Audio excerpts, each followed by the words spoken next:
Good afternoon and welcome to today's University-Based Child and Family Policy Consortium webinar. My name is Hannah Klein. I'm the Communications Associate at the Society for Research and Child Development, and I'm also the Consortium Assistant. The topic of our call today is the impact of terrorism on children, what harms, what helps. Before I turn things over to our call moderator, Dr. Martha Zaslow, I want to say a few words about the consortium and about using GoToWebinar. The University-Based Child and Family Policy Consortium is a network of more than 35 university-based institutions, including centers, schools, departments, and programs that have an interest in child and family policy. We are organized around three main purposes. The first is to share the latest findings and strategies for conducting policy-relevant research and to facilitate collaboration across our member institutions. The second is to encourage cross-disciplinary undergraduate and graduate training to support the next generation of child and family policy researchers. And the third is to foster effective translation between research, practice, and policy audiences. The consortium is run in collaboration with the Society for Research and Child Development and hosts a number of webinars each year on a variety of topics. If you are interested in learning more about the consortium, having your institution join the consortium, or if you would like to join our listserv, please see the information on the following slides. Another few words about today's event. We are using GoToWebinar to host this call. All of the attendees are muted, and attendees, you can use the chat box on your screen if you would like to send in questions for our speakers. Our webinar today is being recorded, and after the call ends, I will be uploading it to SRCD's YouTube channel. And I'll be sharing that link with you all. So if you have colleagues or friends who are not able to make today's webinar, you are more than welcome to share that with them. And now I'll turn things over to Martha Zaslow to introduce our speakers and today's topic. Thank you. Thank you all for joining us today. Our topic today is a very somber one and yet a very important one. We wish it were not timely, but it is. Given how important it is, and how timely the topic is, it's important to note that while terrorism has tremendous potential to harm children, the research also points to ways in which we can help children exposed to terrorism. And the purpose of today's webinar is to draw upon the research to think further and learn further about both risk and resilience when children are faced with terrorism. It is my honor to introduce James Garbarino and Ann Masten as our speaker and our discussant today. James Garbarino holds the Maud C. Clark Chair in Humanistic Psychology and was founding director of the Center for the Human Rights of Children at Loyola University Chicago. Previously, he held the Elizabeth Lee Vincent Chair in Human Development at Cornell University and was president of the Erickson Institute for Advanced Study in Child Development. His research has focused on the development of children facing adverse and traumatic circumstances such as abuse, war, community violence, and poverty, and we're very fortunate to have him share his knowledge of the research in this area, which is very deep. Our discussant today will be Ann Masten, who is the Regents Professor and Irving B. Harris Professor of Child Development at the University of Minnesota. Her research focuses on understanding processes that promote competence and prevent problems in human development, with a focus on adaptive processes and resilience in the context of high cumulative risk, adversity, and trauma. She directs the Project Competence research on risk and resilience, including studies of children and youth exposed to homelessness, war, natural disasters, migration, and other common stressors.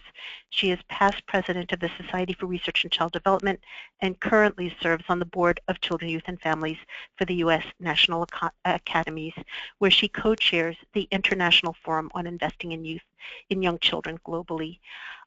So we're very honored to have our speaker and discussant today. And with that, let me introduce Jim to give us the presentation. Thank you. Thank you. Well, for those of you out there, this is, I don't know if it's strange to you to have a disembodied voice speaking. It's certainly a bit strange for me. I'm used to looking people in the eye when I talk, but we'll manage the best we can.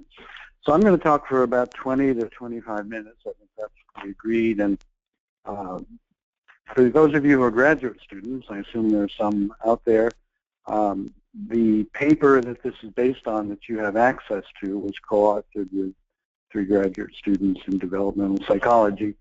And they are interested in this field as well, and if you end up wanting to follow up on things, I'd be glad to make the connection between them and you. So we've got about I think we have 5 slides to organize the presentation today. Presumably you're seeing the first one, the meaning of terrorism. There's no such thing as senseless violence. I wanted to begin with this because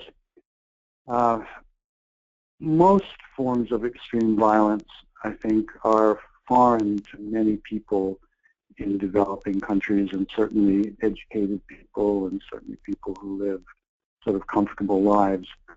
For the last 40 years, I've been spending some of my time sort of on the dark side of human experience, which has meant children in war zones, refugee camps, but it's also meant kids living in abusive families, in violent communities here in the United States. And in the last 20 years, the focal point of that work has been on working as a psychological expert witness in murder cases.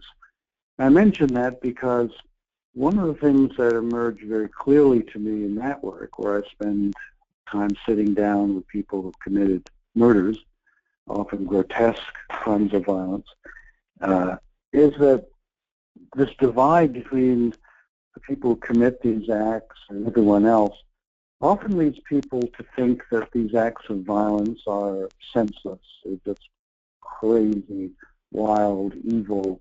But part of what I tried to do is to look at these events through the perspective of the person committing the violence.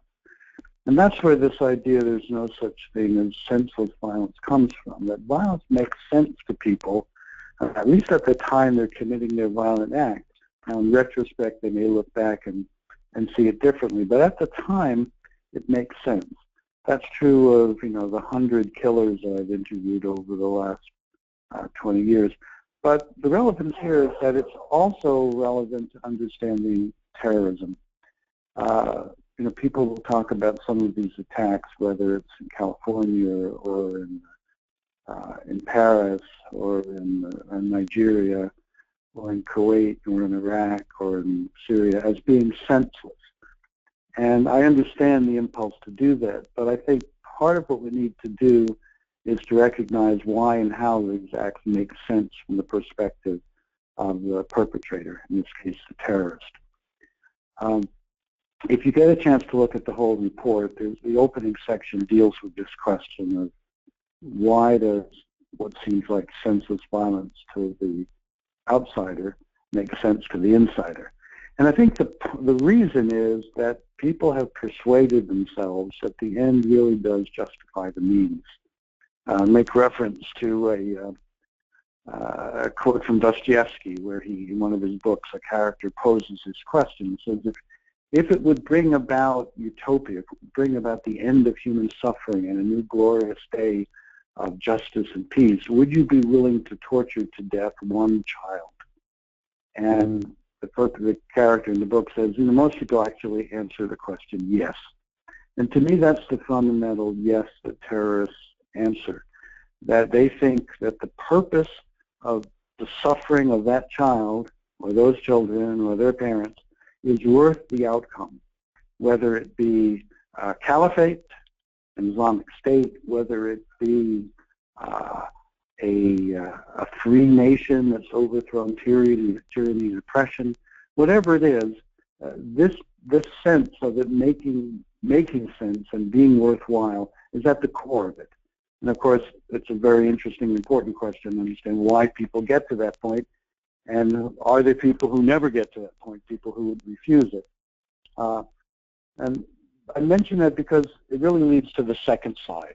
So I think it's time to children's exposure at home and abroad.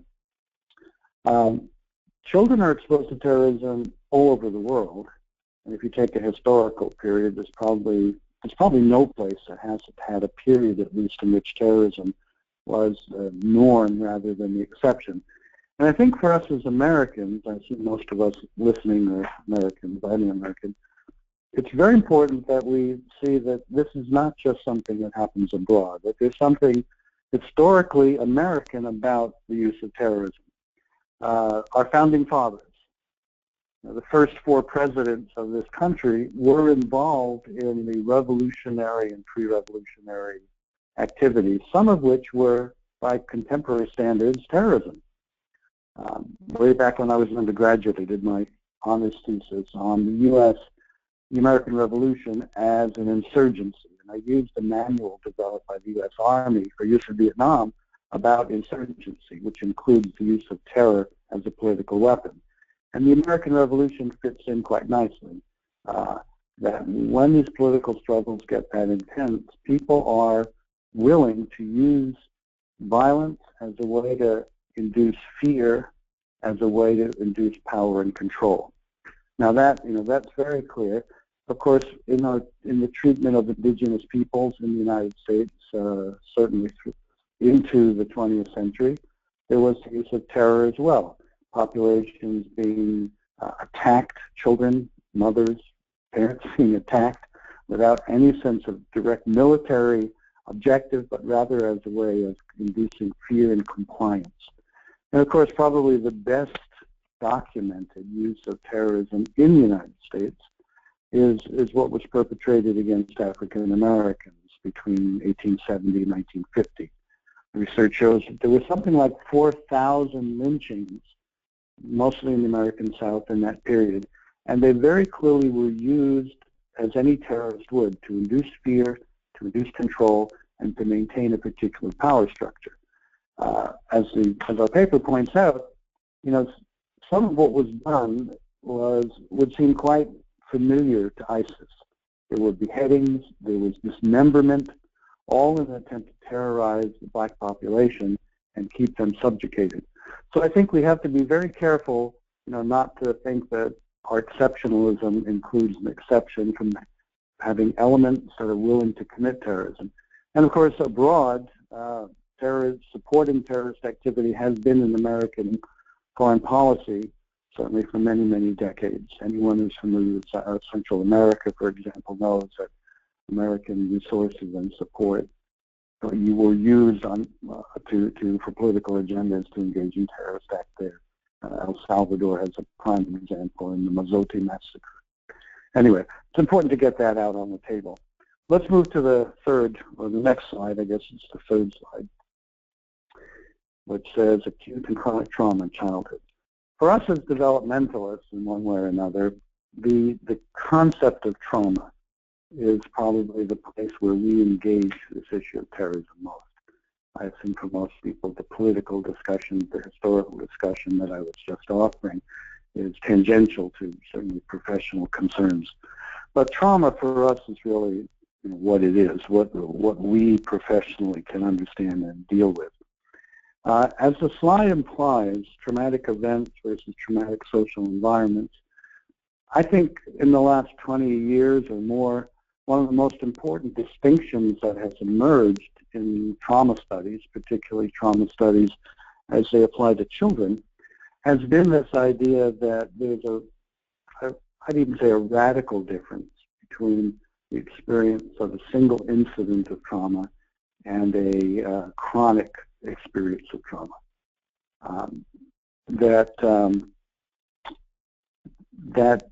Some researchers have even said that it's even necessary to have 3 labels. There's a single incident of trauma, there's multiple incidents of trauma, which is often called complex trauma. But then I'm impressed by the work of Solomon and Heidi, who talked about a third kind. They just simply call it type 3 trauma, which is a fundamental, pervasive, traumatic environment in the first few years of life. And as they point out, the consequences of these 3 kinds of trauma are very, very significant developmentally. That a single incident of trauma is something that is likely to lead to a relatively short-term period of disruption, perhaps as assessed using what people call post-traumatic stress disorder, but a multiple incidents, a chronic pattern of trauma, is more likely to lead beyond post-traumatic symptoms to effects on dependency and self-esteem, because it begins to shape identity in a way that a single incident doesn't. That'll become clear, I think, when we get to what you do about it. But this type 3 trauma might be viewed as a sort of full frontal assault on the process of becoming a human being. And the pervasiveness of the destruction and the negative consequences is hard to overstate. Now, when I interview murderers, often this is what they come from. And they may have 12 diagnoses, clinical diagnoses, but what they really have is this total disruption of the processes of attachment and identity formation and social trust and almost everything else that makes a human being a human being. But even sort of setting that aside, because that may exacerbate the effects of trauma, but it's not really the main issue. There is this question about the sort of developmental question of, is there a developmental emergence and shift about vulnerability? And I always go back to this now classic study by Smith and Davidson that looked at the question, if people are exposed to potentially traumatic events, is there a developmental divide? And what they found was that among adolescents and adults, at least in their study, they found that 18% of the adolescents and adults responded to these threatening events, single events, with post-traumatic stress disorder kinds of symptoms. But among elementary school children, it was 56%. You can read that to sort of say, roughly elementary school children may be 3 times more vulnerable than adolescents and adults. And I think that's probably true.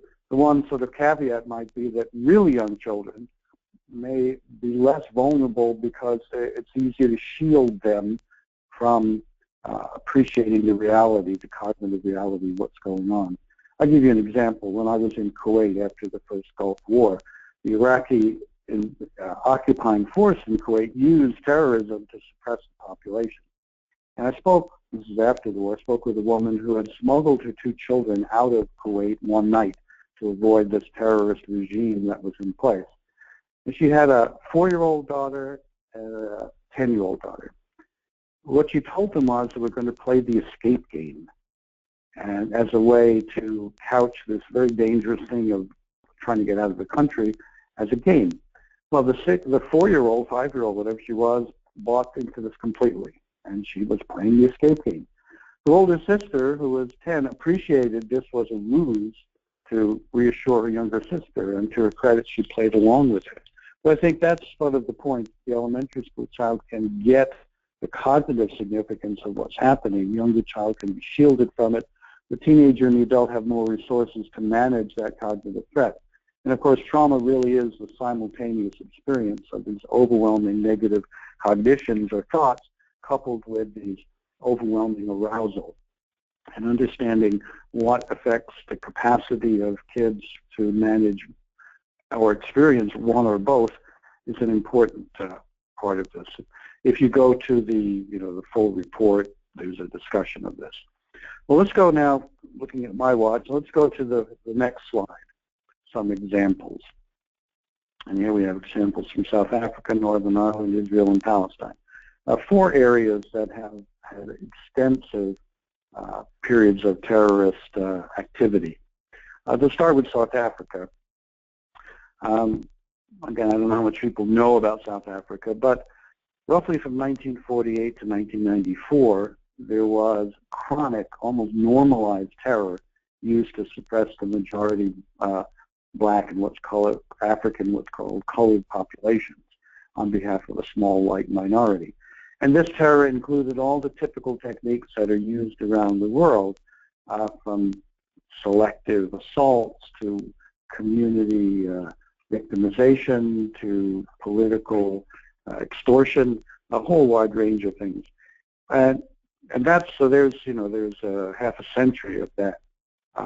From the mid-1960s to 1994, there was an insurgent response on the part of the African colored population that brought more and more kids into direct roles in this conflict.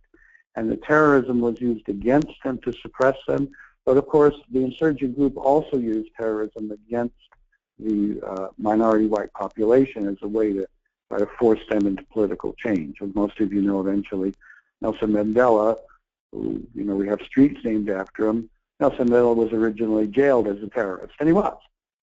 it's not a falsehood to say he was a terrorist. The research in South Africa, says many things, but one of them is that peer support promoted resilience among anti-apartheid actors.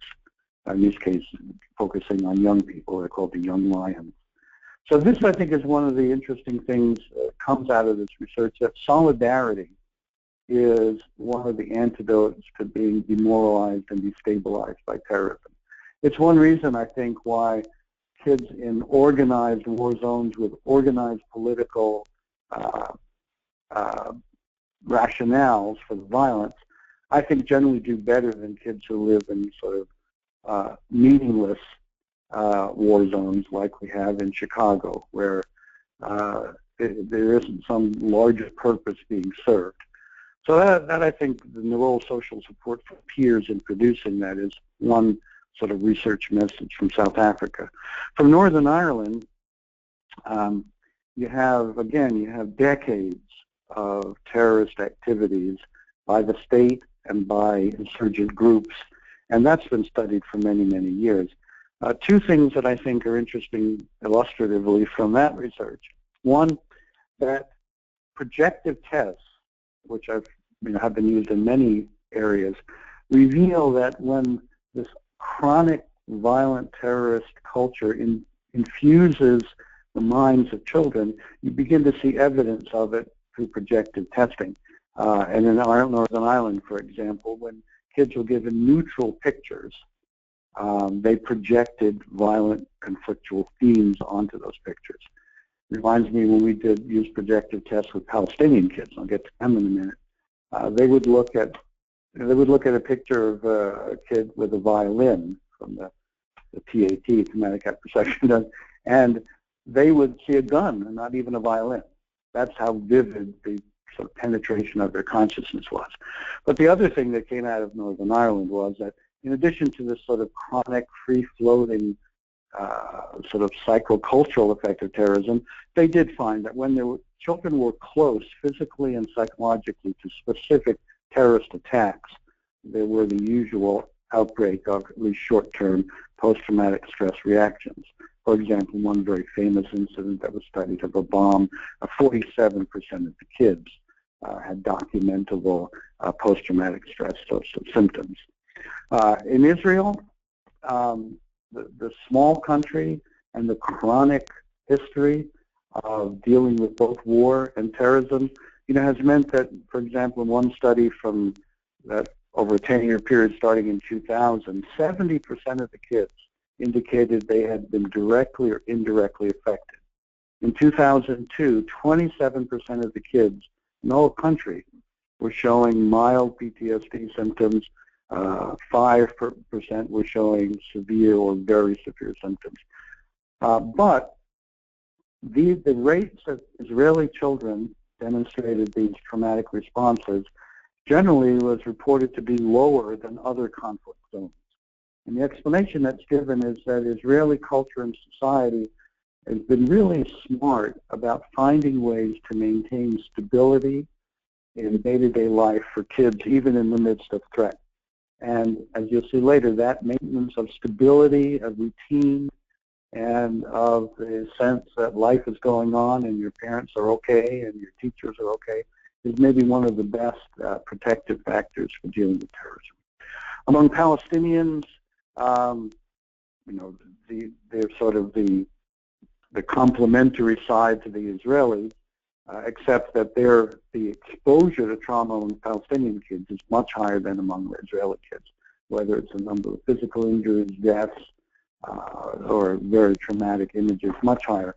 But there too, for example, one of our own studies, we found that maternal processing of the experience, as well as peer support, was very, very useful, perhaps even very effective in blunting developmental consequences. So let's go, I think that sort of naturally leads to the last slide, and I will develop a quick intervention, what helps. As I think is implicit in a lot of what I said, that I think when you look at the research, whether it's in the United States or in other countries, you find that the ability of parents and teachers to maintain confidence and maintain regularity and routines and supportive routines is one of the best forms of psychological first aid in response to terrorist attacks. The sort of footnote to that is that, yes, after a single traumatic event like 9/11, within a year, most kids, 80% plus, are back to the normal level of functioning. It's interesting it's 80% because other studies have said that, you know, if you ask which kids will not be back to a normal level of functioning, it's kids with pre-existing issues. And if you throw into the mix Achenbach's research that almost 20% of American kids have psychological issues which are significant enough to warrant professional intervention, there may be a direct overlap between those two groups. Media exposure of imagery, particularly for young children, is a risk factor coming out of terrorist attacks. Anything that undermines what I like to call the therapy of reassurance is very important. As you see in the paper, there are some specific techniques. One that's sort of controversial is this critical incident stress management, the reviewing of incidents with kids. There's been genuine concern that may heighten traumatic responses in some kids. And one person who's been critical of that is George Bonanno, who has studied what he calls hardiness, which is a sort of approach to life, this hardiness that does show an effect, certainly with adults, in blunting the likelihood that terrible things will lead to traumatic consequences. And he's the one who thinks that you have to be very careful in the immediate response, that when the kid is actually coping by sort of developing a narrative about the event that makes them feel safe, that if you challenge it and reinterpret that as denial, you may be doing the child a disservice. We can talk more about that later if you want. So to finish, I think some of the keys for intervention are: one, children mirror adults, and if the adults are incapacitated emotionally, that's a negative risk factor for children. Two, the focus on positive activities, giving kids narratives about the helpers rather than just the victims. Shielding young children from the most disturbing images, because after 9/11 there were young children who thought that 30 planes had crashed into the World Trade Center because they saw the footage over and over again, and from a young child's point of view, each was a discrete event. And so that leads to the fourth one, which is seeing things through the child's eyes, and seeing the way a child could make sense of these events and tailoring responses to them. So let me stop there because I know I've gone a little bit over and want to give Ann a chance to respond, and then we'll have time for the questions. I'm going to mute. Jim, thank you so much for your masterful knowledge of this research and for sharing it with participants. And participants are encouraged to read the full social policy report, which you have access to as a handout, and also to the brief summary of it. And let me, in addition to saying thank you, turn it now to Ann, whose commentary is included in the social policy report, and we very much appreciate your giving us highlights now. Well, welcome everyone. I'm really pleased to participate in this webinar. It's hard to imagine a more important topic. Terrorism is disturbing the entire world, and we're all going to have to address the issues of its impact, not just on today's children, but its long-term impact on development in the future. I thought this was a wonderful social policy report, and before I move to my first slide, I just want to say that I urge you all to read the detailed discussion that James Garbarino and his colleagues have put together. It really is a wonderful overview of some of the issues in this area. Let's go to my first slide. I'm just going to comment on a few topics. One is that I wanted to say, despite the very challenging nature of research in this area, there actually has been a lot of progress. As the policy report describes, there has been a long-standing interest in these issues of the impact of particularly war and political violence on child development, a lot of it motivated by World War II, which also had a devastating effect globally. But you can all imagine, I'm sure, how difficult it is to go into communities in the aftermath of terror or to go into war zones where there's chronic ongoing issues and conduct meaningful research, even though we know that research can inform what we do and how we do it to promote better outcomes in all the people involved. It's a difficult kind of research. There are difficult ethical issues, there are cultural issues, and there are practical issues of going into dangerous environments to do this kind of research. What I wanted to note, and as are listed here on the slide, is that you can see a lot of advances in the current literature. In recent reviews, we have gotten somewhere since World War II in terms of our methods and our findings. There's a lot, people are a lot more developmental in how they think about the impact over the lifespan on participating in or being indirectly influenced by terror and related kinds of political violence. We have many more longitudinal studies now than we used to have. That's even more difficult to do because, to either stay in an area or keep going back in order to follow patterns of recovery or longer-term impact over time, further complicates the challenge for everybody involved. And yet you do see a lot of this research. The policy report describes a lot of work, and there's more and more work coming out. As was mentioned, there are wonderful longitudinal studies coming out of former child soldiers by, for example, Teresa Betancourt and her colleagues, young people affected by the conflict in Sierra Leone. Mark Cummings and his colleagues have done some wonderful longitudinal research still ongoing in Belfast, following the impact on families and young people there. And there have been a number of longitudinal studies in Africa and in the Middle East that are highlighted in the report. The recent work in this area also has shifted in focus to try to identify the processes by which families and children are impacted by terrorism and conflict. And a lot of those new longitudinal studies are trying to figure out the processes by which the effects spread in the lives of children over time, or in families, or from community violence into a child's functioning. And for example, in the Belfast studies by Cummings and colleagues, they're focusing on emotional insecurity, a sense of insecurity in the community and in the family that lingers after the conflict is supposedly over. There are long-term impacts on your feelings of security, and they're investigating how that alters the course of development. There's interest in some of the work by Huseman, Boxer, and their colleagues in the Middle East on how violence at the community level in these ongoing conflicts among Palestinians, Israelis, Jewish or Arab, their conflicts are spilling over from violence in the community into families and schools, and then progressing into the peer relationships of young people. And the reason this focus on process is important is because it gives us clues about what we might be able to do for intervention.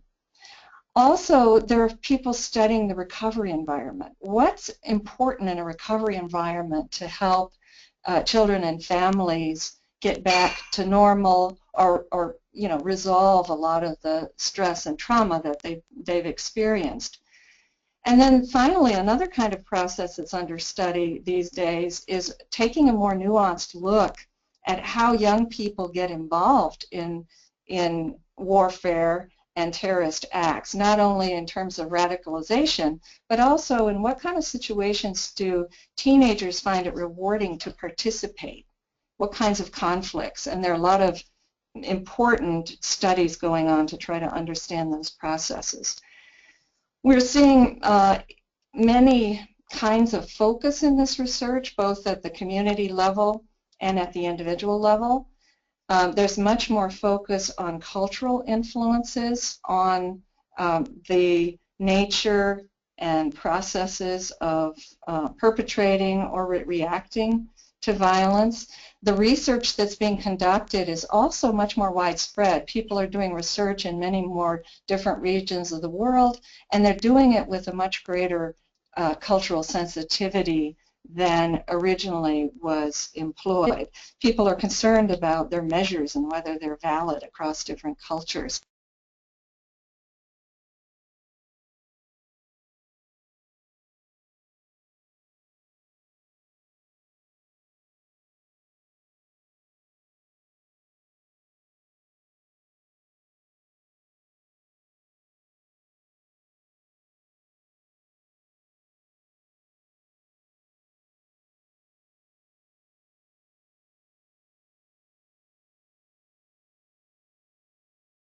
And again, this is going to inform us about what we can do to protect young people and to promote better recoveries.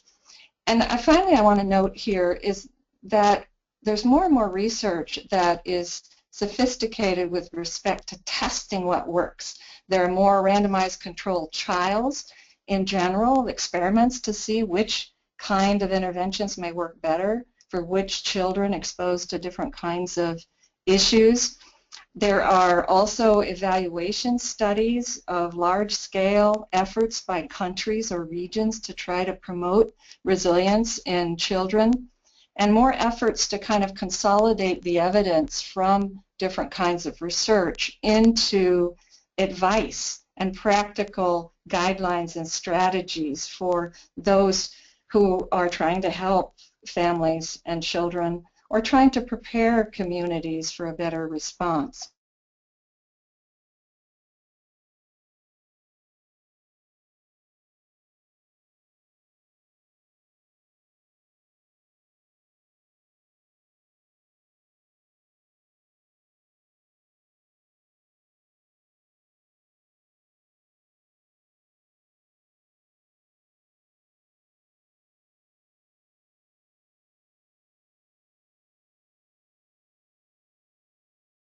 That the prevailing models now include a more balanced picture of both risk and resilience.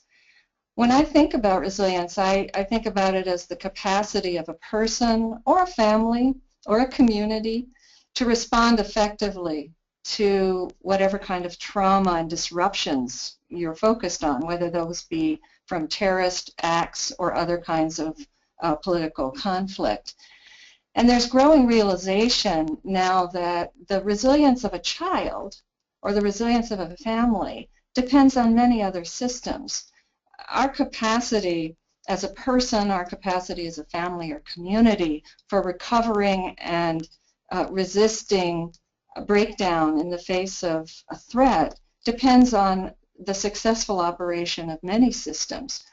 And, you know, a child's capacity for resilience depends a great deal on their relationships with other people, particularly their family and caregivers, as well as other people in their environment. And because all the systems we depend on are always changing, resilience itself is always changing. And, you know, one of the great dangers of terrorist acts, and they're intended to do this, is that they disrupt or harm all at once many of the most important systems that promote healthy development and functioning in children, adults, families, and communities. And this kind of perspective, I think, gives you some ideas for intervention strategies. I mean, it's certainly important to prevent exposure, and we've heard ideas about that. You know, with very young children, it's really important to make sure they aren't they're protected from seeing too much terrorist attack media, too much exposure to the media. But we also have other intervention strategies we can think about in terms of restoring the systems that protect children. We can talk more about that. I think we also need to train all responders for understanding what children are going through and what might be helpful to them. And I think we need to define parents and teachers as first responders too, because often children are in the company of teachers, for example, when some sudden, unexpected, traumatic event occurs. And above all, we need to focus on restoring the crucial systems that we know are important for recovery and resilience. ranging from reuniting a child with a family to restoring the routine systems like school that make kids feel like life is normal. Let me close with a few remarks on my last slide here about newer horizons. The research is still going on, and I think we're going to see in the next decade or so a lot of exciting research, unfortunately, because it's so important. There's such a global need for it. There's more work that's going to be done on interventions and, you know, assembling the data on what we can do and should do based on evidence. I think there's a real need for studying the radicalization process and how young people become terrorists. I think that we know very little about the role of social media in both on the risk side and the protection side. All new kinds of technology can be used either way, both as a protection and as to transmit risk. And I also think there's going to be more research on what we can do at the individual family or community or international level to promote peace building and the skills for peace in the next generation. I think I'll close there, and we can move to questions and answers. And thank you so much for that really extremely helpful commentary and focus especially on what we can do to foster healing and resilience. I'm going to now turn to some questions that we received in advance and questions that we've also formulated. And I'd like to start in each instance by asking Jim to respond and then ask Ann to add. So let me begin with the first question, which is, what implications do you see for children exposed to terrorism on a daily basis? For example, the children from Syria. Well, certainly Syria is the most egregious example, certainly in recent years or even decades. And I think that there are things that we might draw from some of these earlier crises, but the duration of this, the pervasiveness of this, the severity of this in Syria is probably producing something that I don't know if it's worse than anything before, unique, but the reports of the magnitude, the scope, and the duration are really extraordinary. And the fact that it appears that with such massive disruptions and dislocations, that the threat to all the regular systems of coping must be pushed to the limits and beyond. So I think that this will be a crisis that will continue on for decades, and the resolution is unclear. One of the things that I think, as Ann was pointing out, that longitudinal research says that over time, over decades, there can be different outcomes for different communities based upon how they organize. I think I think she was alluding to this, or some of you have seen it. The reports recently of this research on Holocaust survivors and, in effect, genetic transmission of sensitivity to trauma to the next generation, sort of rehabilitating Lamarck, the idea that things that are changed in the lifespan can be passed on genetically to the next generation. That's something that's now demonstrated with Holocaust survivors would certainly be something to think about here. Long-term, widespread effects on coping and sensitivity in the subsequent generations. There's no shortage of issues, and they're really staggering in their implications. There may be other examples that are as widespread, severe, and of such duration, but it sort of dwarfs most of what we're used to dealing with. I would certainly share that assessment. This is a situation that has to stop. There is no resilience, in my view, when you have this level of overwhelming calamity. And certainly the impact will depend on the actual experiences of individual children and families and how old they are, but there can be a considerable impact to the unborn. Some of our best evidence on the transmission of trauma effects, the impact of stress, comes through the study of children who were still in gestation during traumatic experiences, ranging from what happened at Chernobyl, which was an accident, to terrorist attacks and their sequelae. There are consequences of that kind of overwhelming stress on a pregnant mother. And then when you have children who live day in and day out with danger and violence, whose parents, I'm sure, are terrified much of the time, you move into that zone that some of my colleagues have called toxic stress. It undermines everything, as Jim was saying at the very beginning, that we know is important for human development. It erodes the future. Toxic stress can affect brain development and health of people throughout their entire life. And I worry about how the models of violence are instilling expectations about the way people are and modeling violence as a way of life. So even if we came to a peaceful resolution right now, I think many people worry about the sequelae over generations to come.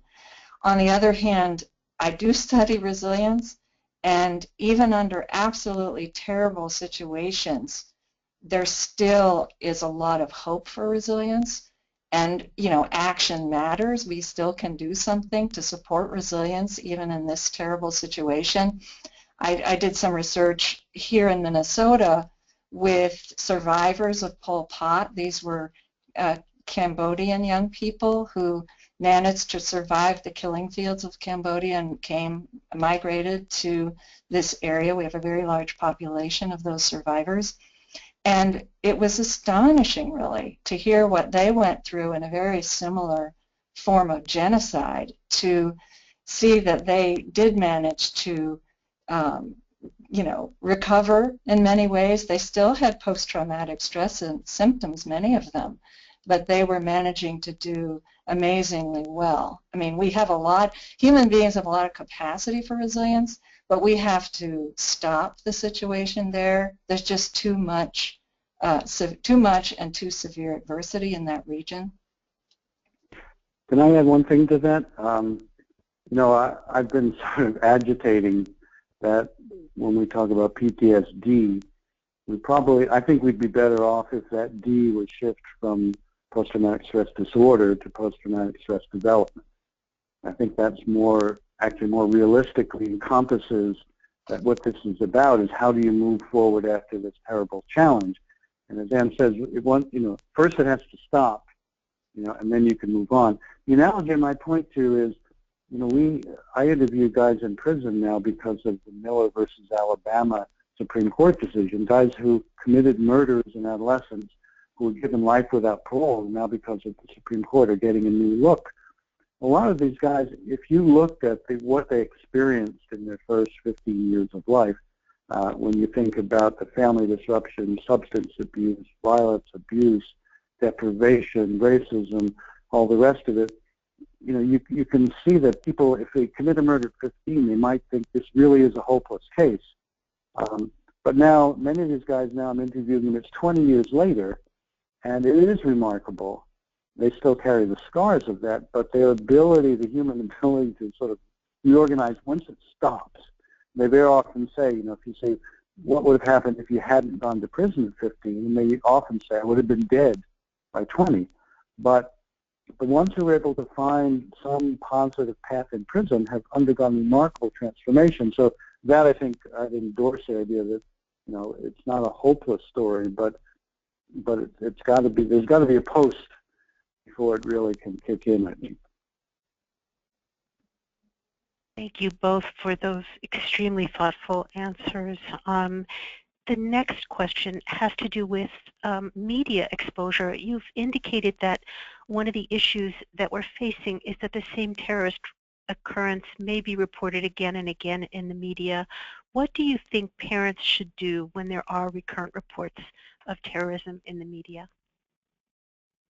Amita, I think you said I should go first. I'll give a brief response. The simplest response is turn off the TV. And I think there's a couple of reasons for that. One, that what children need in a terrorist attack is parents who are psychologically available. And if the parents are preoccupied with the media coverage, they may be physically in the same room with a child who needs them psychologically available, and yet both are directing their attention to the TV. So I think that reducing the exposure, reducing the diet, both because the exposure itself can be harmful and the fact that it can disrupt that psychological availability of parents and other caregivers, I think that's certainly one thing they can do. And the other, as I say, is emphasizing sort of a positive aspect of each story. Here's the terrorist attack. Here's the first responders helping. Here's a terrorist attack. Here's somebody who, helped someone. So the focus on helping and coping, I think, particularly for elementary school children, is something that they can make sense of. But again, parents need to understand this is the child's view. The little bit of research that was done in the first Gulf War back in 1991 found that the most disturbing images for children were the images of seabirds who were drowning in the oil slick that was in the water because of the explosion of oil wells. So a lot of adults might not have thought that was the first thing to look at, but for children, that emerged as the most compelling image. And so seeing it through a child's eye, I think, is part of what parents need to do when these recurrent terrorist reports. I would second a couple of the ideas that Jim has expressed. One, I think, that's very important is for adults to be aware of particularly parents, to be aware of the effects on themselves. I think adults often aren't tuned into how much watching the media is exposing them to a traumatizing level of stress. So, just pay attention to that. With children, I think it's very important to monitor. For young children, you want to shield them from exposure. But with older children, that's often not possible because you can't control all the media exposure. And so in the case of older children, whether they're elementary or teenagers, I think it's important to be aware and having enough communication with your children to know what they're being exposed to and to be receptive to their questions, to listen to their concerns, and respond in age-appropriate ways. I do think it's important to reassure children about the actions that adults are taking to help make people safe. You can reassure as appropriate. That's going to depend on the nature of the circumstances.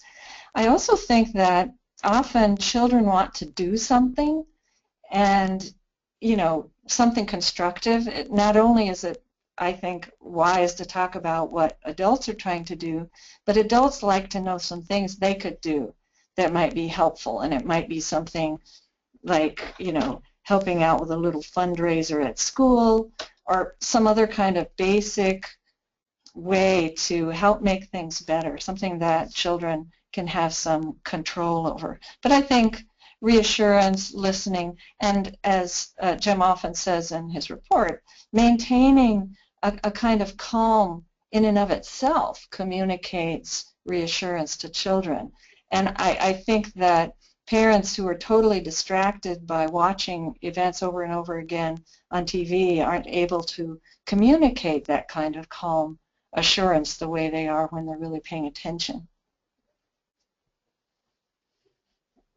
Thank you.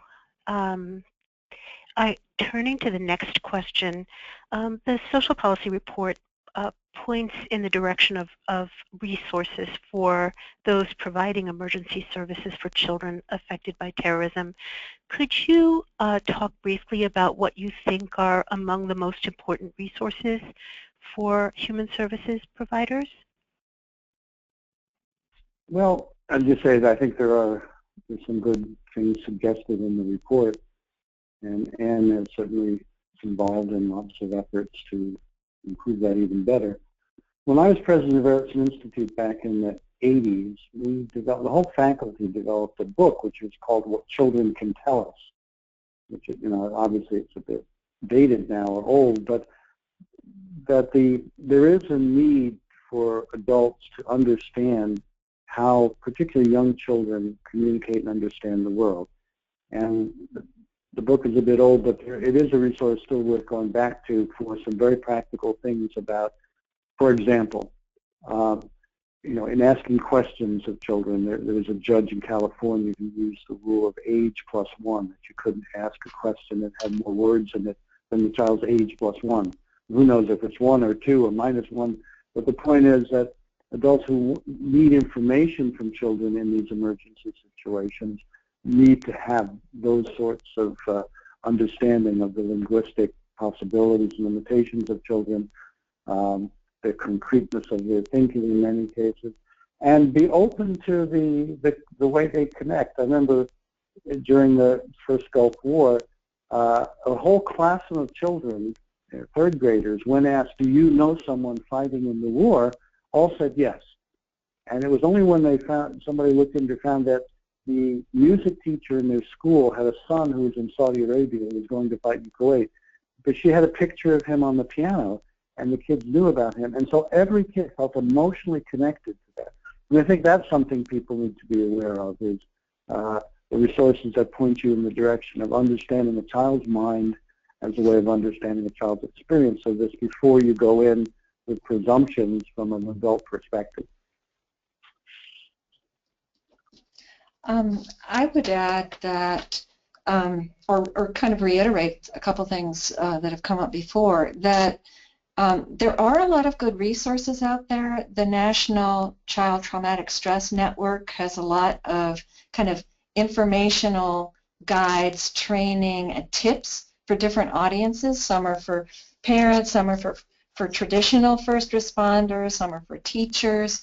FEMA has some of those, the Red Cross has some of those, and there's a remarkable congruence among some of these widely vetted and distributed documents that I think are useful for everybody. Another point I made before is that I think we're all first responders in a sense, because mass trauma events, terror acts are intended to perpetrate trauma across a wide swath of region and people, and so it's important that we all be prepared to some degree, and that first responders or those who are in charge of children, whether they're parents or teachers or child care providers, as well as like police and firemen and that sort of thing, that they have some basic education in what to expect and what helps children in these situations. We also need to be prepared in a much more basic way. This applies to both natural disasters and terrorist types of attacks, as well as technological disasters, which is that, our communities and our families need to be prepared with, kind of basic emergency plans and basic emergency equipment. A lot of our ambulances don't even have what they need for child response, things like that. I think disaster planning can be and has been ramped up, not only after 9/11, but also after Hurricane Katrina and Sandy and experiences like that. So I think training, we want to prepare with training and knowledge, but widely distributed, because one of the things you realize if you get caught up in any of these situations is if you really never know who's going to be called upon to help out. We just have, did you want to add something? Please go ahead. No, I just wanted to say amen. Okay. We have just literally 2 more minutes, so I'm going to ask for very brief responses to the last question, which is if you were to think of one high priority thing that you would like to see in the research going forward, what would it be? And I'm sorry to ask for this to be brief, because clearly you've talked about how important the research is in moving forward. For me, I think it would be understanding better the role of social conditions in producing resilience in response to these traumatic terrorist events. And I also will close more focused on a similar positive approach, which is, I think it's important that we understand at many levels, at the level of the family, schools, and society, as well as international humanitarian agencies, what can we do to build the capacity for peace through programs and activities for children?